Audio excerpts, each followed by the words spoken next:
औज़ुबिल्लाहिमिनश्शैतानिर्रजीम बिस्मिल्लाहिर्रहमानिर्रहीम। प्यारे बच्चों, अस्सलाम वालेकुम। उम्मीद है बेटा आप खैरियत से होंगे। बेटा आज जो क्लास हम लेके आए हैं जमात 5वीं है, मज़मून उर्दू है, मौजू है सिद्ध महादेव। तो बेटा कल ये क्लास हमने इसका लेसन जो है हाफ पढ़ा है, आज उसको हम आगे कंटिन्यू करने जा रहे हैं। तो आप किताब की तरफ आ जाएं, सिद्ध महादेव। तो बेटा यहाँ तक हमने इस पैरा को ख़त्म किया था। वो त्रिशूल जिससे सिद्धार्थ को मारा गया 3 हिस्सों में बटा हुआ आज भी यहाँ नस्ब है। मकामी लोगों का मानना है कि ये त्रिशूल जमीन में इतने गहरे गड़े हुए हैं कि अंदाज़ा करना मुश्किल है, और इनके बारे में अवाम में ये एतकाद है कि जो कोई इन्हें उखाड़ने की कोशिश करेगा इस पर महादेव का कहर नाजल होगा। सिद्ध महादेव से 3 किलोमीटर मगरब में गौरीकंद नाम का एक मुकद्दस चश्मा है। कहा जाता है कि भगवान शिव को पाने के लिए देवी उमा ने यहाँ 12 बरस तपस्या की थी। दौरान तपस्या वो इसी कंड में स्नान किया करती थी। देवक नदी जैसे इस इलाके में गंगा की तरह मुकद्दस व मतबरक माना जाता है।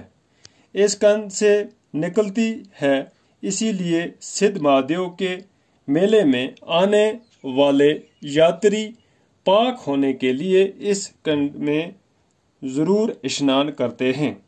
वो गुफा जिसमें देवी उमा ने तपस्या की थी इसी मंदिर के अयाते में मौजूद है। मंदिर के पास ही माँ दुर्गा का 100 साल पुराना मंदिर है, जिसे चनैनी के राजा किरण ने बनवाया था।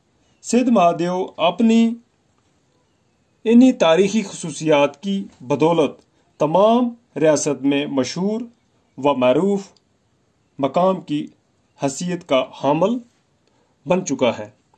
कश्मीर वादी या माता वैष्णो देवी के यात्रा पर आए हुए यात्री सिद्ध महादेव की ज़ियारत करना भी अपने लिए अहम समझते हैं।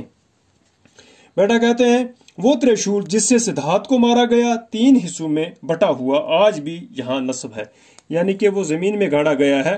मकामी लोगों का कहना, वहाँ के जो लोग हैं वो रहने वाले हैं, उनका कहना है कि ये त्रिशूल जमीन में इतना गहरा है कि इसका अंदाजा भी करना मुश्किल है कि कितना नीचे है। वो 3 हिस्सों में, यानी कि 3 हिस्से हैं उसके त्रिशूल के, तो वो सीधे जमीन में गड़े हुए हैं। और इनके बारे में अवाम में ये एतकाद है कि जो कोई इन्हें उखाड़ने की कोशिश करेगा इस पर महादेव का कहर नाज़िल होगा, यानी कि इसको बाहर निकालने के लिए कहते हैं उनका जो है महादेव है तो उसका कहर नाज़िल होने का खतरा है, यानी कि उसको अगर उखाड़ेंगे। सिद्ध महादेव से 3 किलोमीटर मगरब में गौरीकांद नाम का एक मुकद्दस चश्मा है, पानी का चश्मा है, तो उसको गौरीकांद कहते हैं। नाम का एक मुकद्दस चश्मा, उसको गौरीकांद उसका नाम है। कहा जाता है कि भगवान शिव को पाने के लिए, जब भगवान शिव और देवी उमा को आपस में उसको पाने के लिए उसने क्या किया था, यहाँ 12 बरस तपस्या की थी, यानी 12 साल वहां पर वो तपस्या करने के लिए रही। और दौरान तपस्या वो इसी कंड में स्नान किया करती। ये जो चश्मा है इसका कहते हैं वहीं पर इसको ये स्नान यानी कि नहाती थी, नहाना धोना। देवक नदी जैसी इस इलाके में गंगा की तरह मुकद्दस व मतबरक माना जाता है, यानी कि इसको मुकद्दस कहते हैं, पाक मतबरक माना जाता है। इसी कंद से निकलती है, इसलिए सिद्ध महादेव के मेले में आने वाले यात्री पाक होने के लिए इस कंद में जरूर स्नान यानी कि वो नहाते हैं वहां पर, इसी अपने आप को पाक करने के लिए। वो गुफा जिसमें देवी उमा ने तपस्या की थी वो जगह इसी मंदिर की अहते में मौजूद है, वहीं पर है। मंदिर के पास ही माँ दुर्गा का 100 साल पुराना मंदिर भी है। 100 साल पुराना मंदिर भी है माँ दुर्गा का, कहते हैं, जिसे चनैनी के राजा, एक चनैनी के राजा थे वहां रहने वाले, तो राजा किरण ने बनवाया था, किरण राजा ने बनवाया था।